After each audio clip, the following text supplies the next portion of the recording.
I Am That Talks with Sri Nisargadatta Maharaj. Chapter 30. You are free now. You are free now. What is it that you want to desire? Desire it. You are the infinite potentiality, the inexhaustible possibility. Because you are, all can be. The universe is but a partial manifestation of your limitless capacity to become. Questioner. There are so many theories about the nature of man and the universe. The creation theory, the illusion theory, the dream theory, any number of them. Which is true? Maharaj. All are true. All are false. You can pick up whichever you like best. Questioner. You seem to favor the dream theory. Maharaj. These are all ways of putting words together. Some favor one way, some favor another. Theories are neither right nor wrong. They are attempts at explaining the inexplicable. It is not the theory that matters, but the way it is being tested. It is the testing of the theory that makes it fruitful. Experiment with any theory you like. If you are truly earnest and honest, the attainment of reality will be yours. As a living being, you are caught in an untenable and painful situation, and you are seeking a way out. You are being offered several plans of your prison, none quite true, but they are all of some value, only if you are in dead earnest. It is the earnestness that liberates, and not the theory. Questioner. Theory may be misleading and earnestness blind. Maharaj.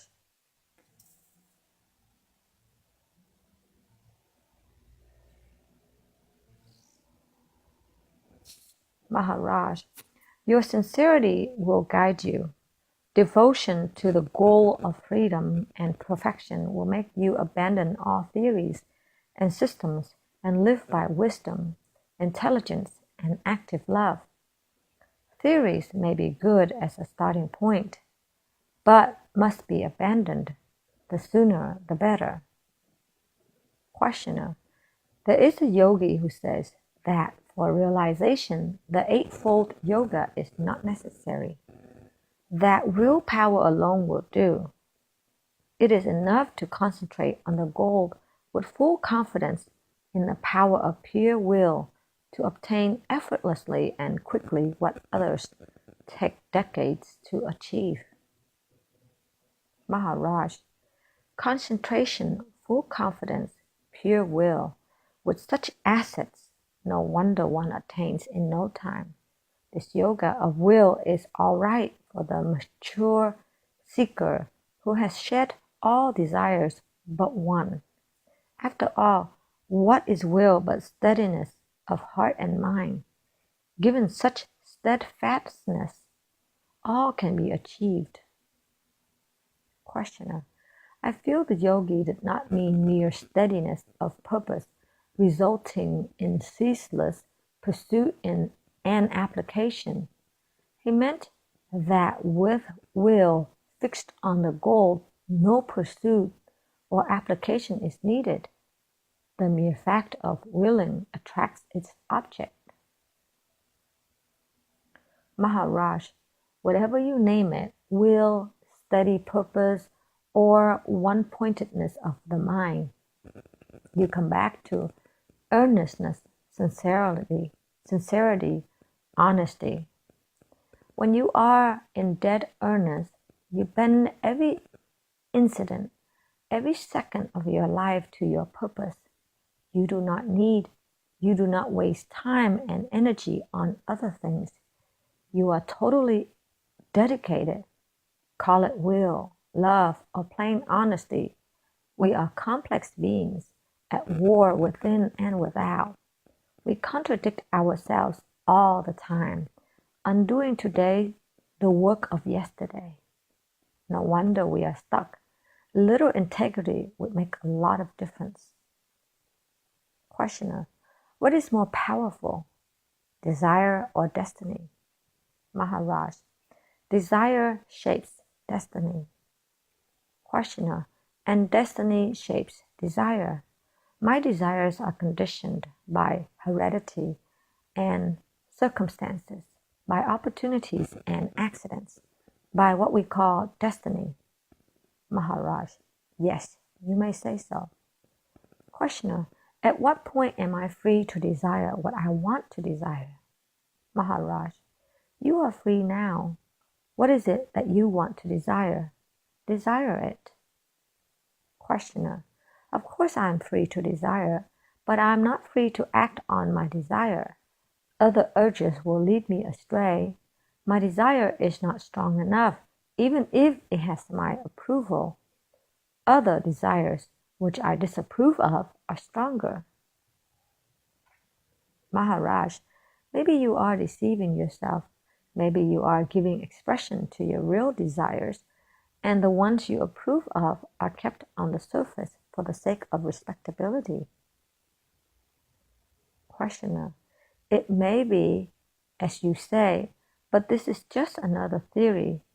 The fact is that I do not feel free to desire what I think I should, and when I seem to desire rightly, I do not act accordingly. Maharaj, it is all due to weakness of the mind and disintegration of the brain. Collect and strengthen your mind, and you will find that your thoughts and feelings, words and actions will align themselves in the direction of your will. Questioner, again, a counsel of perfection. To integrate and strengthen the mind is not an easy task. How does one begin? Maharaj, you can start only from where you are. You are here and now. You cannot get out of here and now. Questioner, but what can I do here and now? Maharaj, you can be aware of your being here and now. Questioner, that is all? Maharaj, that is all. That is all. There is nothing more to do. Questioner, in all my waking and dreaming, I am conscious of myself. It does not help me much. Maharaj, you were aware of thinking, feeling, and doing. You were not aware of your being. Questioner, what is the new factor you want me to bring in? Maharaj, the attitude of pure witnessing, of watching the events without taking part in them. Questioner, what will it do to me? Maharaj, weak-mindedness is due to lack of intelligence, of understanding, which again is the result of non-awareness. By striving for awareness, you bring your mind together and strengthen it. Questioner, I may be fully aware of what is going on and yet quite unable to influence it in any way. Maharaj, you are mistaken. What is going on is a projection of your mind. A weak mind cannot control its own projections. Be aware, therefore, of your mind and its projections. You cannot control what you do not know. On the other hand, knowledge gives power. In practice, it is very simple to control yourself. Know yourself. Questioner, maybe I can come to control myself, but shall I be able to deal with the chaos in the world? Maharaj, there is no chaos in the world except the chaos which your mind creates. It is self-created in the sense that at its very center is the false idea of oneself as a thing different and separate from other things. In reality, you are not a thing, nor are you separate. You are the infinite potentiality, the inexhaustible possibility. Because you are, all can be. The universe is but a partial manifestation of your limitless capacity to become. Questioner, I find that I am totally motivated by desire for pleasure and fear of pain. However noble my desire and justified my fear, pleasure and pain are two poles between which my life oscillates. Maharaj, go to the source of both pain and pleasure, of desire and fear. Observe, investigate, try to understand. Questioner, desire and fear are both feelings caused by physical or mental factors. They are there, easily observable, but why are they there? Why do I desire pleasure and fear pain? Maharaj, pleasure and pain are states of mind. As long as you think you are the mind, or rather the body-mind, you are bound to raise such questions. Question, and when I realize that I'm not the body, shall I be free from desire and fear? Maharaj, as long as there is a body and a mind to protect the body, attractions and repulsions will operate. They will be there, out in the field of events, but will not concern you. The focus of your attention will be elsewhere. You will not be distracted. Questioner, still they will be there. Will I ever be completely free? Maharaj, you are completely free even now. What you call destiny, karma, is but the result of your own will to live. How strong this will is you can judge by the universal horror of death. Questioner, people die willingly quite often. Maharaj, only when the alternative is worse than death. But such readiness to die flows from the same source as the will to live, the source deeper even than life itself. To be a living being is not the ultimate state. There is something beyond, much more wonderful, which is neither being nor non-being, living thing nor non-living,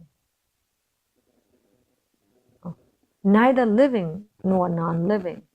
It is a state of pure awareness, beyond the limitations of space and time.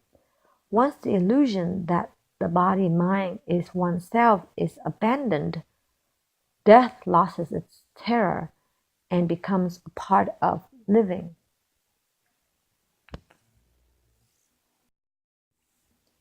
I Am That talks with Sri Nisargadatta Maharaj. Chapter 31. Do not undervalue attention. Do not undervalue attention. It means interest and also love. To know, to do, to discover, or to create. You must give your heart to it, which means attention. All blessings flow from it. Questioner, as I look at you, you seem to be a poor man with very limited means, facing all the problems of poverty and old age like everybody else. Maharaj, were I very rich, what difference would it make? I am what I am. What else can I be? I am neither rich nor poor. I am myself. Question. Yet you experience pleasure and pain. Maharaj, I experience these in consciousness, but I am neither consciousness nor its content. Questioner, you say that in our real being we are all equal. How is it that your experience is so different from ours? Maharaj, my actual experience is not different. It is my evaluation and attitude that differ. I see the same world as you do, but not in the same way. There is nothing mysterious about it. Everybody sees the world through the idea he has of himself. As you think yourself to be, so you think the world to be. If you imagine yourself as separate from the world will appear as separate from you, and you will experience desire and fear. I do not see the world as separate from me, and so there is nothing for me to desire or fear. Questioning. You are a point of light in the world. Not everybody is. Maharaj. There is absolutely no difference between me and others, except in my knowing myself as I am. I am all. I know it for certain, and you do not. Questioner. So we differ all the same. Maharaj. No, we do not. The difference is only in the mind and temporary. I was like you. You will be like me. Questioner. God made a most diversified world. Maharaj. The diversity is in you only. See yourself as you are, and you will see the world as it is. A single block of reality, indivisible, indescribable. Your own creative power projects upon it a picture, and all your questions refer to the picture. Questioner. A Tibetan yogi wrote that God creates the world for a purpose and runs it according to a plan. The purpose is good and the plan is most wise. Maharaj. All this is temporary. I am dealing with the eternal. Gods and their universes come and go. Avatars follow each other in endless succession. And in the end, we are back at the source. I talk only of the timeless source of all the gods with all their universes, past, present, and future. Questioner. Do you know them all? Do you remember them? Maharaj. When a few boys stage a play for fun, what is there to see and to remember? Questioner. Why is half of humanity male and half female? Maharaj. For their happiness, the impersonal avyakta becomes the personal yakta for the sake of happiness in relationship. By the grace of my guru, I can look with equal eye on the impersonal as well as personal. Both are one to me. In life, the personal merges in the impersonal. Questioner. How does the personal emerge from the impersonal? Maharaj. The two are but aspects of one reality. It is not correct to talk of one preceding the other. All these ideas belong to the waking state. Questioner. What brings in the waking state? Maharaj. At the root of all creation lies desire. Desire and imagination foster and reinforce each other. The fourth state, turiya, is a state of pure witnessing, detached awareness, passionless and wordless. It is like space, unaffected by whatever it contains. Body and mental troubles do not reach it. They are outside, there, while the witness is always here. Questioner. What is real, the subjective or the objective? I am inclined to believe that the objective universe is the real one, and my subjective psyche is changeful and transient. You seem to claim reality for your inner subjective states and deny all reality to the concrete external world. Maharaj. Both the subjective and the objective are changeful and transient. There is nothing real about them. Find the permanent in the fleeting, the one constant factor in every experience. Questioner. What is this constant factor? Maharaj, my giving it various names and pointing it out in many ways will not help you much unless you have the capacity to see. A man with poor vision will not see the parrot on the branch of a tree, however much you may prompt him to look. At best, he will see your pointed finger. First, purify your vision. Learn to see instead of staring, and you will perceive the parrot. Also, you must be eager to see. You need both clarity and earnestness for self-knowledge. You need maturity of heart and mind, which comes through earnest application in daily life of whatever little you have understood. There is no such thing as compromise in yoga. If you want to sin, sin wholeheartedly and openly. Sins, too, have their lessons to teach the earnest sinner, as do virtues teach the earnest saint. It is the mixing up of the two that is so disastrous. Nothing can block you so effectively as compromise, for it shows lack of earnestness, without which nothing can be done. Questioner, I approve austerity, but in practice I am all for luxury. The habit of chasing pleasure and shunning pain is so ingrained in me that all my good intentions, quite alive on the level of theory, find no roots in my day-to-day life. To tell me that I am not honest does not help me, for I just do not know how to make myself honest. Maharaj, you are neither honest nor dishonest.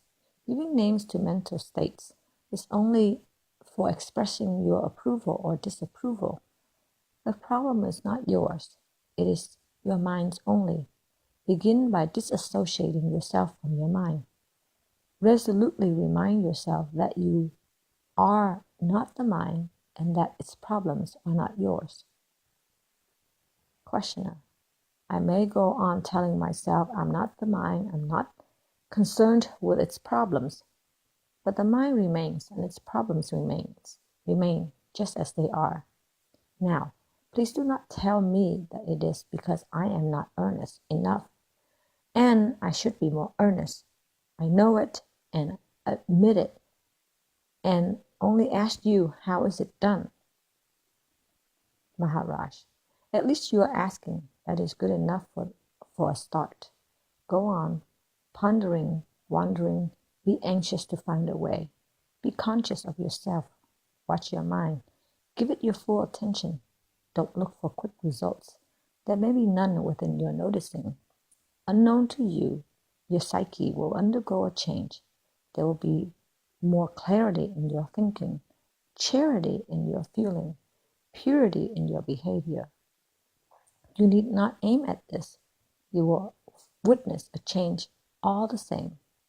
For what you are now is the result of inattention, and what you become will be the fruit of attention. Questioner, why should mere attention make all the difference? Maharaj, so far your life has been dark and restless, tamas and rajas. Attention, alertness, awareness, clarity, liveliness, and vitality are all manifestations of integrity, of oneness with your true nature, sattva. It is the nature of sattva to reconcile and neutralize tamas and rajas, and rebuild the personality in accordance with the true nature of the self. Sattva is the faithful servant of the self, ever attentive and obedient. Questioner, and I shall come to it through mere attention? Maharaj, do not undervalue attention. It means interest and also love.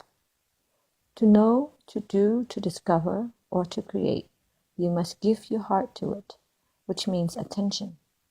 All blessings flow from it. Questioner, you advise us to concentrate on I am. Is this too a form of attention? Maharaj, what else? Give your undivided attention to the most important thing in your life, yourself. Of your personal universe, you are the center. Without knowing the center, what else can you know? Questioner. But how can I know myself? To know myself, I must be away from myself. But what is away from myself cannot be myself. So it looks as though I cannot know myself, only what I take to be myself. Maharaj. Quite right. Just as you cannot see your face, only its reflection in the mirror, so you can know only your image reflected in the stainless mirror of pure awareness. Questioner. How am I to get such a stainless mirror? Maharaj. Obviously, by removing stains. See the stains and remove them. The ancient teaching is fully valid. Questioner. What is seeing and what is removing? Maharaj. The nature of the perfect mirror is such that you cannot see it. Whatever you can see is bound to be a stain. Turn away from it. Give it up. Know it as unwanted. Questioner. All perceivables, are they stains? Maharaj. All are stains. Questioner. Is the entire world is a stain? Maharaj. Yes, it is. Questioner. How awful. So the universe is of no value? Maharaj. It is of tremendous value. By going beyond it, you realize yourself. Questioner. But why did it come into being in the first place? Maharaj. You will know it when it ends. Questioner. Will it ever end? Maharaj. Yes, for you. Questioner. When did it begin? Maharaj. Now. Questioner. When will it end? Maharaj. Now. Questioner. It does not end now. Maharaj. You don't let it. Questioner. I want to let it. Maharaj. You don't. All your life is connected with it. Your past and future, your desires and fears, all have their roots in the world. Without the world, where are you? And who are you? Questioner. But what that is exactly what I came to find out. Questioner. But that is exactly what I came to find out. Maharaj. And I'm telling you exactly this. Find a foothold beyond and all will be clear and easy.